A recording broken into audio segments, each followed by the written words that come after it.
How did you come up with the idea of Istanbul? Like, why Istanbul? You were in California, and how could you think of Istanbul? It was Turkish TV. I've been watching Turkish, I think Dizis is how you say it, like for the shows. Yeah, I've been watching those for a long time. There's probably like 150 episodes. Each one's like 2 hours long. And the other one I watched was The Magnificent Century about... Magnificent Century. What is it in Turkey? Muhteşem Yüzyıl. Muhteşem Yüzyıl. What's her name? Hürrem Sultan. Yeah, she's my girl. I like her. Hello everyone, here we are today with Ava. Welcome Ava. Thank you, very excited to be here. Nice. So let's do an introduction. Would you like to introduce yourself to our audience? Yeah, of course. I'm Ava. I'm from California, born and raised in Los Angeles, and I recently moved to Turkey back in July of 2022, and I'm planning on staying here a little bit longer and really enjoying it. So nice. Yeah. Good to know. Good to know. Tell us about California. California is great. I mean, I grew up there. I love it. It's home. It always will be. But in the end of the day, I felt like I needed something new in my life. And I was looking for somewhere that's more cultured and that has a little bit, I don't know, a different lifestyle to provide. And I feel like Istanbul really just fit that description for me. So now I'm here, but obviously I do miss home. I miss my family and my friends. And I mean, it's a... Do you have any message for them? I miss you guys. But other than that, I mean, I'm really enjoying my time out here, and hopefully I can, build a life out here too, maybe one day. Nice. So one of the traditions we have here in the studio, I usually ask people, I start from childhood. Tell us about education in America. I mean, you went to school in Los Angeles? Yeah. I mean, I went to school in LA County, and my high school experience was pretty nice. They offered a great variety of extracurriculars. I was in choir. I was in theater. I used to play the cello. Nice. How's the quality of education?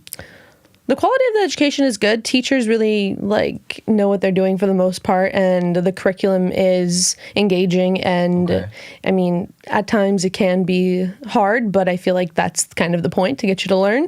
But in general, the quality of the education in California, where I grew up, was decent, but I can't say or speak for the rest of the states, sure you know that schools are funded by taxpayers, and so if you live in a low income neighborhood where people aren't exactly thriving, your school system isn't going to be that great, considering all the taxpayer funds aren't really gonna contribute to a high quality education, including the quality of the teachers who are teaching at those schools. Yeah. So what kind of student were you at school? There are categories of students, like nerds, bullies, just regular kids. I think I was more quiet in high school, honestly. I wasn't ever really part of a certain group, but for the most part, I honestly skipped school quite a bit. And nice. What were you doing? I just like to stay home. I never really enjoyed, I guess, the atmosphere high school had to offer, or even middle school. And off a side topic, I mean, part of that probably stems from the fact that I feel like I may have been bullied a little bit because of my condition with my hair. And I mean, teenagers are cruel, so they'll say a lot of different things to you. But I mean, that probably played a role as to why I didn't really like going to school too much. But in the end of the day, I cared about my education and my grades, so I maintained a decent grade point average. You seem like a good student, by the way. Thank you. I like to think that I was a good student, but I mean, I'm more of the type of person who likes to teach themselves than be in a classroom. I feel like, I don't know, the speed is different, because when you're in a classroom, the teacher is focusing on having everyone at the same pace. Yeah. And sometimes I'm not in that same pace. I'm either above or below, and it just feels like it doesn't engage me as much as if I could teach myself from home, which I got to do in college. A lot of the courses were online, and considering part of my education was during the pandemic, I didn't really have to go in person and got the benefit of getting to teach myself from home. Yeah. Well, I have a very interesting question that I guess I've never asked you, and it's such a surprise for me. How old are you? How old do I look? 18. I don't 18. know. That's a safe answer. That is a safe answer. No, I'm 25, which I don't like to think about, actually. I feel like every day just You're passes young. by. Yeah and no. I feel like young in the like sense that like still in my 20s, but I That's feel great. like, Trust me, I'm going to be 30 next week. well, you're not old either. You're still young. Yeah, but 30, come on. I mean, I'm not far from that. That's like around the corner. Around 5 the years corner, yeah. it flies by. So, I right, mean, right. and I feel like people make you feel like, you know, life really passes you by, kind of. Yeah. And I don't know. I just feel like maybe I should be doing more with my youth. I don't know what that would be. I think you did great so far. I mean, you moved to Istanbul, let's say. You're trying to settle down here. Yeah. And that's like far away from home. It is definitely very far That was such away a big from step. home.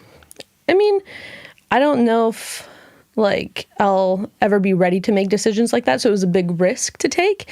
And I definitely feel like it was difficult in the beginning, being away from family, starting somewhere fresh and like just figuring life out. But I feel like in the end of the day, it was worth it and I'm enjoying myself here. And now that I've, you know, gotten a job out here, I'm going to be staying for at least another year. And maybe this will be long-term destination. Nice. Yeah. Of course, we're going to be talking about why she moved to Istanbul a little bit later. But for now, I have this question. You mentioned that you used to stay home, not going to school, skip school. I was talking to a friend of mine the other day, Mohammed, and he was mentioning that YouTube was his source of inspiration. What inspired you the most while staying at home? Oh, I don't know if I had much inspiration when I was home. Honestly, I watched a lot of like TV shows, kind of. I wasn't really What was your on favorite TV show?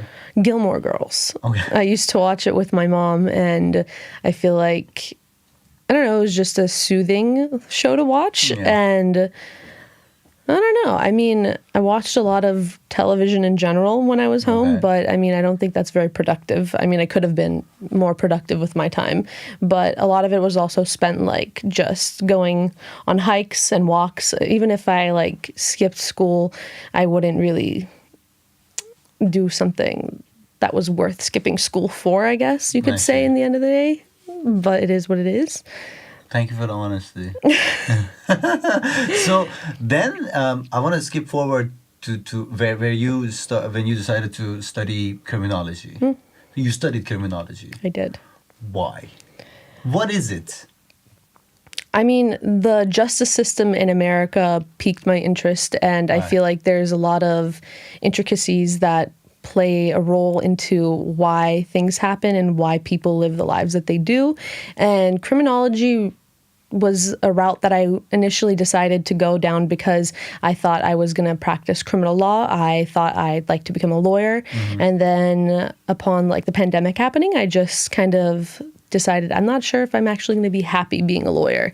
So I tried Was there a trigger point where you're like, you know what, I need to study criminology? Or was it just, let's just study criminology, you know? I kind of just fell into criminology. I feel like when I graduated from high school and started going to community college and just doing my general education, I wasn't really sure what I wanted to major in, and I switched around from like bio to like English, and then I finally decided that, you know what, criminology sounds like a great program, and the university that I went to has one of the best programs in the country for criminology. So I was like, that sounds interesting. I feel like that's something I'd enjoy to do, and then I ended up there, and I really enjoyed my How major. was it? It was difficult, but it was eye-opening, and I feel like I learned a lot of good information considering like the social and the psychological and just like in general like the societal factors that play a role in the criminal like. You said it was eye-opening. Yeah. What was the most eye-opening thing about it? I think the most eye-opening thing about learning it in school versus learning what you see off of media was that media really portrays people in the worst way possible and makes people seem like they're terrible for doing the things that they do. I'm not making excuses for anyone who commits. Do you have any example? I mean, like a specific example of someone who's Just something like a story you can make up. Just want to know, what do you mean by that? By media showing people more negative than what they actually are. So, for example, someone who sells drugs. Okay. I mean, no one really looks at them like they're a good person, which, I mean, I'm not saying it is a good thing to do, but people who end up in those situations don't end up in that situation because they necessarily chose that path in life. There's a lot that plays a role into someone's life that Yeah. puts them down that road. Yeah. And I feel like, you know, someone's social and like economic and just upbringing in general really play a role into what they're forced to do. And I mean, unemployment and lack of opportunity and mental illness, substance abuse, there's a lot of different We're all things. involved into that. We're all responsible for what happened to one person in society when they chose to go down that road. I don't know if I can say that, but I know that like it's not one person's fault. Okay. You know, so it's like when someone is in a situation, yeah, it is by, you know, their own actions at the end of the day, but it's also because of the fact of like their environment and the people around them and what they're, you know, the life that they're living. It plays a role and it impacts what their future is. And I mean, that's kind of bring down to this question that I've been asking myself, that we have killers, you know, people go around, murder other people, and they're serial killers. They basically kill to enjoy. They kill for joy. So it's like a medical condition. Do you know anything about that? I don't know like the specifics about like the mental illness, psychopathic issues that they have, but I know that people who, you know, commit those acts and feel good from them definitely aren't normal, and there's something deviant and probably some sort of chemical imbalance in their brain that's leading them to act out the way that they are. And also like environmental factors like should they be punished just the way, I mean, how do we decide to punish people? Because if my biology is making me do things that are wrong, should I be taken responsible for my actions?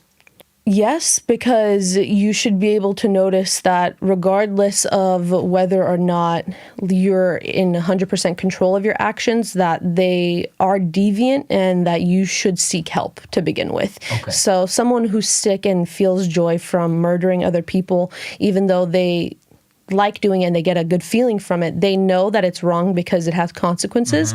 And instead of targeting the issue that they're experiencing and going and getting help and, you know, getting institutionalized, finding whatever it is to pay for the consequences for their actions and taking that road, they decide to continue committing more murders and becoming a serial killer. So that's where I think. But maybe it's because the services that the system provides for people are not enough in some cases. Like I'm thinking of Turkey, for instance. Just a therapy session, just one therapy session for in many cases costs like 1,000 lira, 1,500 lira, and I think people suffering from those issues, they just don't have the money to pay to get a simple therapy session even. How can they seek help? That's a good question. Honestly, the healthcare system, not just in Turkey, in the States and many other places, I'm sure, don't offer those types of services for a cheaper price. But I don't know. That's difficult That's something to I've been answer. asking myself. Like, let's say that you feel you have some urges that are very threatening to society, and you know that you need to seek help, but just no help out there. I think there's a level of like self-control as well that should be taken into consideration. I mean, if you can't get the help that like you need, you should find a way to control these urges, I guess. But I mean, that seems a little bit inconsiderate to say that like when someone's doing these things, it isn't necessarily because they want to do them. But I feel like in the end of the day, like as like an adult, like you should be able to have some self-control, some impulse control to manage things that aren't good. For example, and I mean, it's obviously on a different spectrum, someone who like gets off on like killing people versus someone who's a narcissist. Like these are both things that like, you know, people should be able to recognize in their behavior and try to mitigate from occurring. But I mean, they're on complete different ends of a spectrum. So for someone who's a narcissist, they'd be able to, maybe look up therapy on YouTube and see what they're doing wrong. How can I fix this? But for someone who's suffering from something much more severe, like a chemical imbalance that's causing them to do murderous acts, I'm not 100% sure what they could do about it. Yeah, another problem is that I feel like if somebody is psychologically sick, I don't think they are in a position to go and seek for help because they're sick in the first place. That's true. I feel like we need to create a platform to find these people and to help them. I'm not sure how you would. I'm not sure either. I mean, it's a great idea. You're paying applaud tax it, for some but people to think of these questions, I guess. I mean, there should be something to help recognize these patterns and to mitigate them from occurring in people. But like you said, people who suffer from these types of mental disorders aren't exactly keen on coming forward or getting help because it's deviant and there's going to be consequences, and consequences scare people. So maybe that's part of it. Stigmas and everything. Yeah. So what are the sources of crime in America? Is it gun? Guns are definitely part of the crime in America. I don't know if it's fair to say that it's the source of crime, but it definitely plays a role when you put a weapon in someone's hand and let them use it freely. So I guess for many, many non-Americans, that's like a big question. What's up with guns in America? America's living a reality based off of a constitution that's a bit outdated, and gun rights or the Second Amendment, Second Amendment of United States Constitution. They stem from the Bill of Rights. People want to have the right to form a militia, to overthrow the government if they see fit. But that's not so much what's happening right now. I'm not sure if it... Okay, so source of this law is about protection of citizens against a government that wants to take over everything. It's to keep the government in check, to be able to restore whatever power that they feel is necessary for the people. And that's a great thing in the end of the day, to be wanting to keep your government in check, because... It's like a founding fathers' ideas to come up with this approach, because I think America is the only country with that perspective. Yeah, it is a definitely outdated perspective from men who were the founding fathers, but I don't support it. I don't think it's something that is beneficial to our society, considering people aren't using it to neutralize the government. Instead, they're abusing access to such a weapon that's harming people more than bringing good. Because if you look at the history of gun violence in America, none of it pertains to putting the government in check. It pertains to major loss in civilians. I see. So what about supporters of Second Amendment? What do they say? Because I also hear on social media there are many people supporting Second Amendment. I guess mostly Republicans. Yeah. So what do they say? What do they say in defense? I mean, there are too many people are getting murdered by guns every day in America, but it's still many people strongly support Second Amendment. A lot of people support the Second Amendment because they feel like it's something that they're inherently meant to have, and that taking it away takes away their quote unquote American rights. And I mean, in the end of the day, they want to have access to something to protect themselves is what I'm thinking.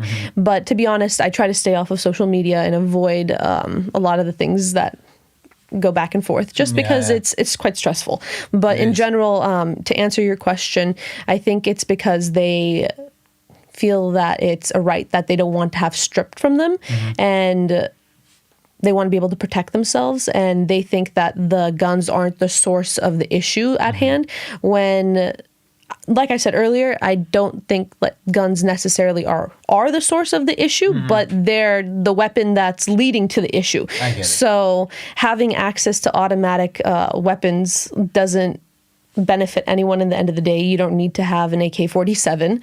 It's not necessary. Can you easily have an AK-47 in America?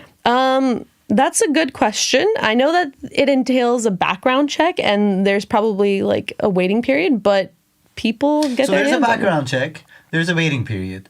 What is that background check? What do they check? Dude, I don't know.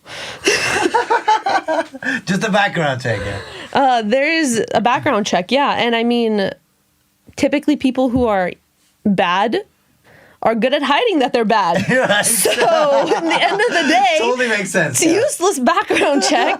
I mean, yeah, you see if they have any priors or whatever it is that they're looking for. But time and time over again, we see that, you know, people who are unstable have had access to these guns and have taken lives from people. So clearly the background check isn't thorough enough. There's work that needs to be done. Yeah. And I think in general, like automatic rifles or guns, whatever, like need to be limited and or strictly enforced where they're not accessible. You know, I mean, it's different when someone goes and buys a rifle because they like to do hunting as a hobby, or someone buys like a handgun to protect themselves because they're a jeweler and they don't want to be robbed or murdered. I don't know, like a real reason. But for people to just have automatic, you know, weapons, it doesn't make sense. You don't need that. And even if you were to like use it for like militia, like is that really happening? Like, do we see that happening? It hasn't happened. So I don't know, but people are hell bent on keeping their Second Amendment rights. So I don't know though. Have you ever wanted to have a gun? Personally, no. I don't think I'd feel comfortable having a gun. I feel like it also is a liability in the end of the day because it's attached to you, like legally speaking. So say something accidentally happened as well, or someone you know got their hands on it, you're now tied to a legal matter if like they harmed someone with that. I see. You know, so it's not something I'd like to involve myself in. I feel like it has liability tied to it. But yeah, no, thank you. Is there any way to change the Constitution of the United States, change the Second Amendment? Is it that free? Is America that free to change its constitution? No, yes and no. Okay, explain. So yes, you know, reform is possible. No, because they don't want to change the Constitution. They hardly make any changes. And to be honest, I can't even remember the last one, if there has been one in the past like 15 or 20 years where they've made any changes to the Constitution. They're pretty stuck on using that piece of paper. I see. Yeah. They just play around it, playing with the laws and everything. Yeah. I see. So what is one dream you have about Constitution America? If I suggested that if you could change something in Constitution today, what would you change to increase safety? To increase safety? Yeah. Well, drawing back on gun violence, I think that, you know, people having access to weapons shouldn't be eliminated entirely, but it should be reformed to not having access to automatic weapons. And I feel like that would increase the safety. I feel like most people outside of America have definitely heard and seen the news, considering, you know, the shootings that happen at schools. And if we're going to make any changes, I think it should be something to protect the children. I mean, if you're not going to do it for anyone, That's at least do it for the serious thing, children. school shootings in America, right? They are, yeah. Are there too many of them? There are way more than there should be. And I remember seeing a statistic the other day where there have been more mass shootings in the United States so far than there are days in the year that we've passed through. Wow. So that's food for thought. What is going on? I mean, I don't get it. Why do kids just carry guns to school and start shooting everybody? What is it? What is that thing?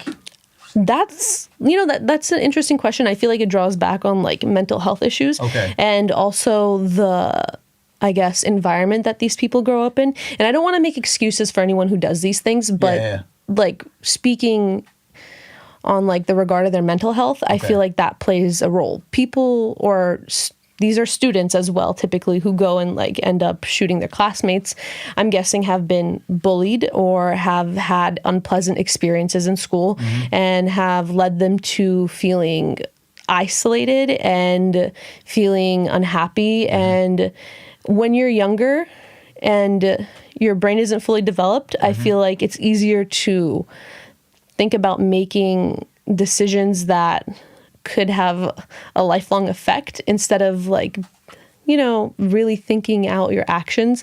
And I feel like that definitely plays a role, and it's probably something about their home life as well. I don't think people who go and decide to shoot up a school are living a perfect life. I don't think they're happy, but that doesn't make it right at all. So it doesn't matter what your circumstances are. It's obviously evil and cruel and definitely wrong. So Yeah. Have you ever, I have this personal question for you. Have you ever witnessed any gun violence? not personally, but when I was living in California, there was a shooting less than 5 miles away from me at a church. So that was as close as it's gotten to me, which was pretty scary considering I lived in one of the safest cities in America. And to think about it happening at a church, you know, just kind of blew my mind. And it affected me in like kind of like my daily life almost, like, because I go to the mall, I go to the market, and I'm like, what if someone just ends up showing up here? Like, so every time I'd step out, like let me just hurry up, get out. So that's like a serious level of feelings that it influence your everyday life in America. Yeah. Like every day you go out and you think that maybe today I experienced one. Oh yeah, definitely. And I stopped going to movie theaters too because of it. Because of that. Yeah, after I think it was I don't know what movie it was, but I remember I think it was either Spider-Man or something like that, where there was like a shooting in the theater and a bunch of people ended up dying. And after hearing about that, I was probably like, I don't know, 14, maybe 15. I remember like every time I'd end up going to the theater after, because I didn't stop then. I'd stopped probably like 2 or 3 years ago when things started getting worse. But it was that one. Yes, he was Batman. I knew it was some type of superhero movie. But basically, I would pray. Right? It was a very famous one, 2012. A guy shot up the whole theater. Yeah, Dark Knight Rises. Yeah, see, I was 15. Wow. Yeah, it was terrifying. And after that, like, I tried to not let it, like, you know, bother me. I would still go to movies, but I would catch myself praying in the movie theater, asking God to spare me in case anything were to happen. And then after a while, like, I'd say after, like, probably like 2019, 2020, I was like, you know, I don't think it's worth really going to a movie theater. I don't know if I feel comfortable, like, because it's stressful. Like, am I really enjoying this experience? I'm sitting here thinking about dying, and I don't think it's worth it. Yeah. So I think I'm probably one of the many Americans who have that sentiment. I understand. Thank you for sharing that. Yeah. Mohammed, I think you had a question. You pointed out, you showed me some. Why don't you ask your question? Yes, you guys are asking why do people keep guns around if kids are dying and all that. I wrote 3 letters on my board, NRA. Maybe you'd want to discuss that. Would you like to discuss that? Sure. I mean, to be honest, I don't know much about the NRA. I know that they like fund and lobby towards what is NRA? National Rifle Association. I guess I'll give you a little background. Okay. Basically, every time a senator is funded by the NRA, they are the senator that after the shooting, they say, we need thoughts and prayers. We don't need regulation. Don't politicize this shooting. You know, think of the families. We need to remove doors. We need to... anything but removing guns. Yeah. What is their saying? Guns don't kill people, people kill people. Oh yeah, that's the sentence. back to that. Guns don't kill people, people kill people. Do you agree with that sentence? That's what we're talking about earlier. Like, is it the source? I know, like, exactly, yes, like it plays a role in it, but the fact of the matter is that it is a person holding the gun, doing the act.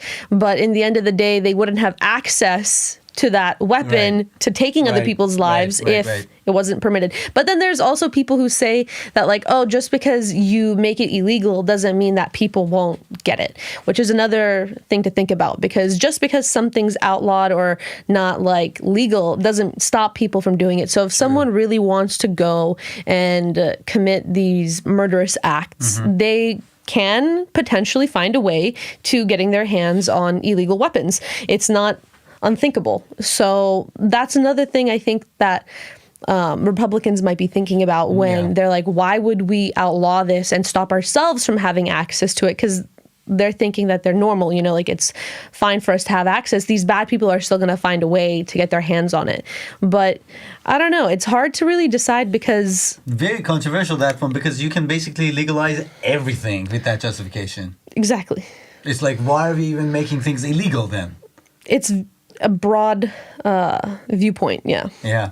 All right. Good. Thank you. Any? I want to move forward to the part you decided to move to Istanbul. But just before that, any last thing about guns, about safety, about crime in America you want to say? I just feel terrible for all the people who have lost their loved ones to gun violence, and I think that something needs to be done other than thoughts and prayers. Thank you for that. So moving to Istanbul, when did you decide to move to Istanbul? So I visited Istanbul. How do you say it? Because I feel like I've been saying it wrong. Say it. Istanbul? Istanbul. Istanbul? Istanbul. I've been saying it wrong this whole time. Istanbul. Because I've been reading the N in most people Istanbul, but it's Istanbul? Istanbul. Maybe people say Istanbul, but it's not Istanbul. It's Istanbul. Istanbul. Okay, well, I'm going to improve that now moving forward. But I visited here in 2021, and I just fell in love with the city, the culture, the people, the vibe in general. It's just a beautiful city, and there's so much to see. There's a lot of ancient history here. I mean, it's had many different empires over the past however many years it's been. So it's just culturally rich, and I really enjoyed my vacation here. Nice. I mean, granted, it was really hot. 2020. It was 2021 in July. It was humid and hot. So the middle of pandemic at the same time. I think pretty much the pandemic was still going on at that point. I remember that was the time you guys could go out. We had to stay home. Do you guys remember that time? Oops. I mean, to be honest, I was really strict during COVID, and then at some point, like, I just got tired of living in a bubble. But like, it made sense. How did you come up with the idea of Istanbul? Like, why Istanbul? You were in California, and how could you think of Istanbul? Well, California is, I guess, a melting pot as well. Yeah. You know, you can think about it that way.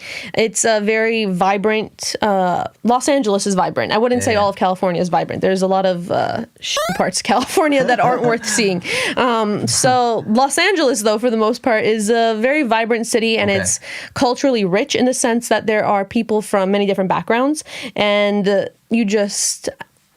did somebody come and tell you to go to Istanbul? Did you see it on internet? Oh, no. Or did you read a book? It was Turkish TV. Turkish TV? I've been watching Turkish, I think Dizis is how you say it, like, Are for you the serious? shows. Yeah, I've been watching those for a long time. What was the series you were watching? The first series that I remember watching... Forbidden Apple? No. Have you watched that one? I haven't seen that one. I think the first one that got me, like, interested or hooked, I don't know if I'm saying it right, forgive me for my broken Turkish. No worries. Paramparça, I think. Paramparça. It's the... Biliyor musunuz arkadaşlar? I don't know. I don't No one knows. It was a really long show. Like, there's probably like 150 episodes. Each one's like 2 hours long. I think it means like broken pieces. I don't know if... Broken pieces. Yeah. Paramparça? Broken pieces.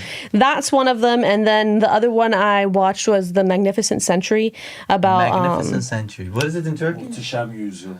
Muhteşem Yüzyıl. Is it the Sultan Süleyman thing? Yes. Oh, yeah. It was good. Hürrem Sultan. What's her name? Hürrem Sultan. Yeah, she's my girl. I like her. I was rooting for her the whole time, and I hated what's that girl's name? Mahidevran. I hated Mahidevran. She could completely but yeah, that was one of my favorite shows. But I feel like I've been told that that timeline or that show isn't exactly historically accurate. Yeah. So, I mean, it was good to watch, though. Yeah, it was good to watch. Good TV. I think I probably have like 10 episodes left of that show, though. Oh, really? I never finished it. It was so long. Each episode's like It's 2 too long, yeah, hours. it's so And true. I mean, as much as I love that it's long, it's just, it takes a while to get Wow, through. man, wow. But it was a good show. That's crazy. Like, Huram Sultan would never thought she'd be seen in California, Los Angeles. Somebody in Los Angeles like, okay, let's just watch Huram Sultan today. Yeah, I mean, she knows what she's doing. She's a great actress. Yes. And I feel like I've seen her face in like modeling and different things too. Like I went into a jewelry store the other day and I was like, wait a minute, I know who that is. I know, my girl. Huram Yeah, Sultan. I mean, I saw her and I was like, she's all over the place. So, no, but yeah, it's definitely a Turkish TV show that got me interested Nice. in Turkey. Seeing the view of like I don't know, is it called the Bosphorus? Bosphorus, yeah. Yeah, seeing that view, like the bridges, the Bosphorus is Oh, yeah. beautiful. I mean, it's just Galata Tower. yeah, there's Maiden's just Tower. a lot to see here. So Right, I was right, like, right, you know right. what? If I'm going to leave California, let me go somewhere that's worth going to. Okay. You know, and I'm so glad to hear these answers. Most of our guests somehow visit other cities of Turkey, not Istanbul.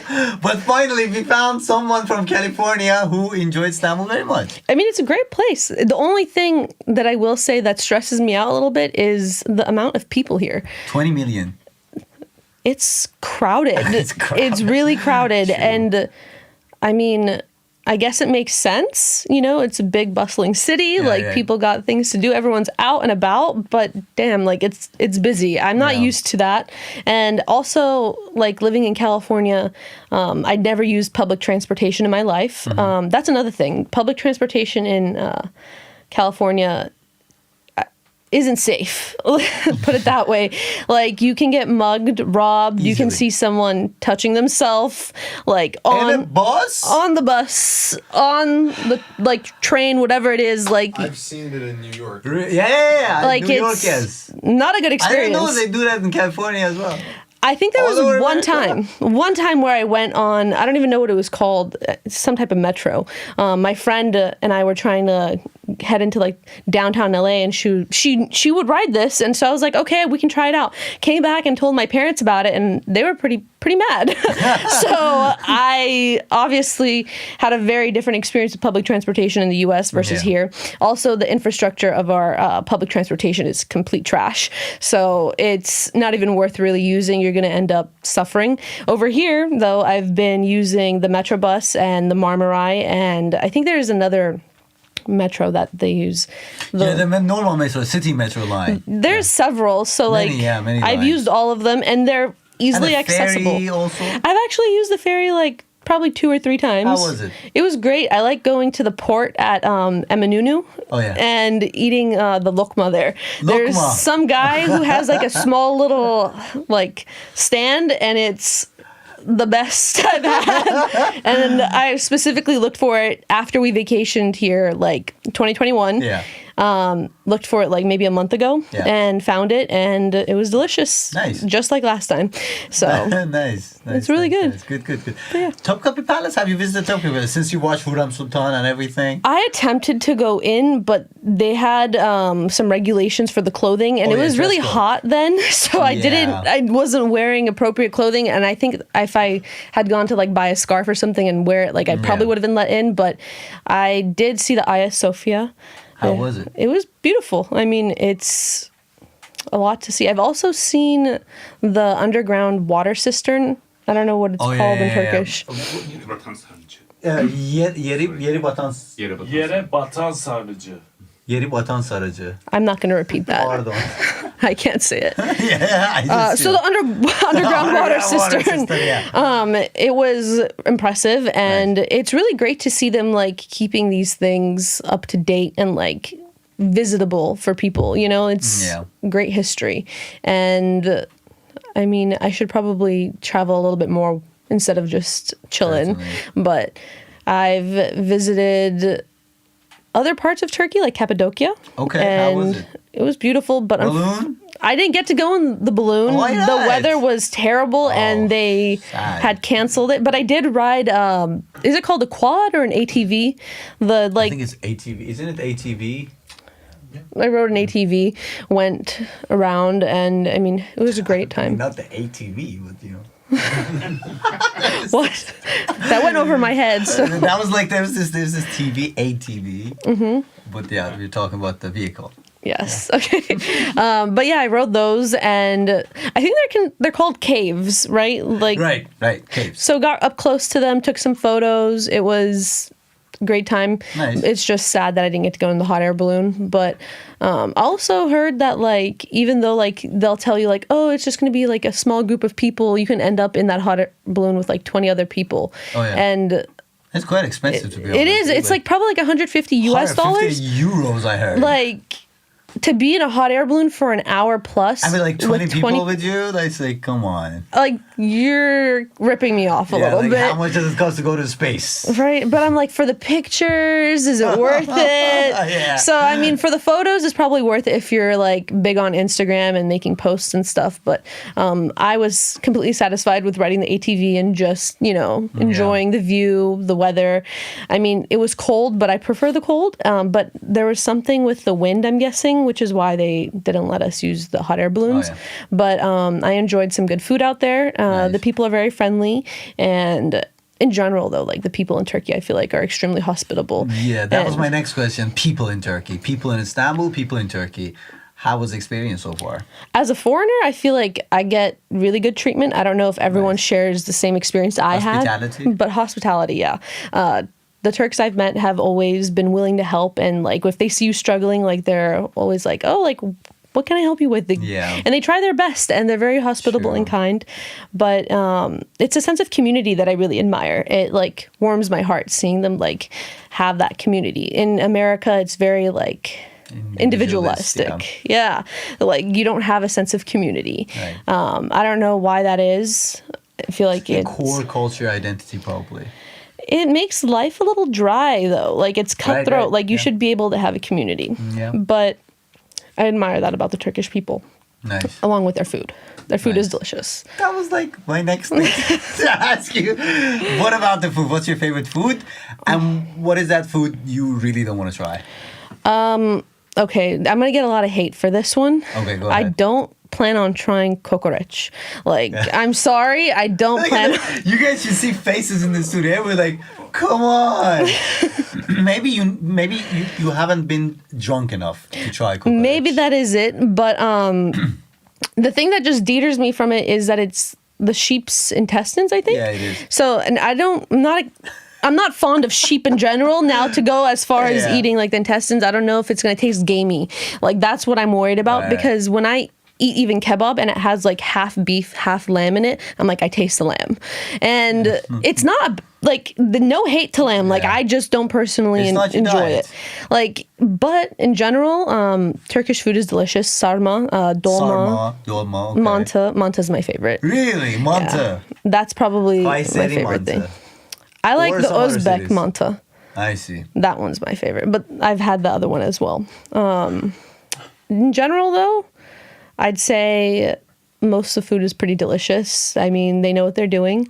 Kebab is always good. Donar is good. Maybe I'm wrong about the kokoreç. Sorry about what I said. I'll give it a try one day, hopefully. But there's another thing I've tried. I don't know if I say it correctly. It's the clams at midye. Midye, yeah, mussels. Yeah, those are pretty good. Nice, yeah. Nice. Turks like to stuff things a lot. That's actually true. Why do Turkish people stuff things every time? Like dolma, sarma, midye falan. I don't know, but it's good. Her şey. Evet, stuff yapıyoruz. So, anyway, last question. If you could describe Istanbul with one single word, what would that be? What word would that be? That's a good question. I have a couple in my mind. I'm trying to pick which one's best. But I was thinking vibrant. Vibrant. Yeah. Why? It has a lot to offer. I mean, it's a vibrant city full of diversity and just the culture in general. That's my perception as an American because I feel like the culture here is very prominent and it's vibrant with the history. It's vibrant with the people.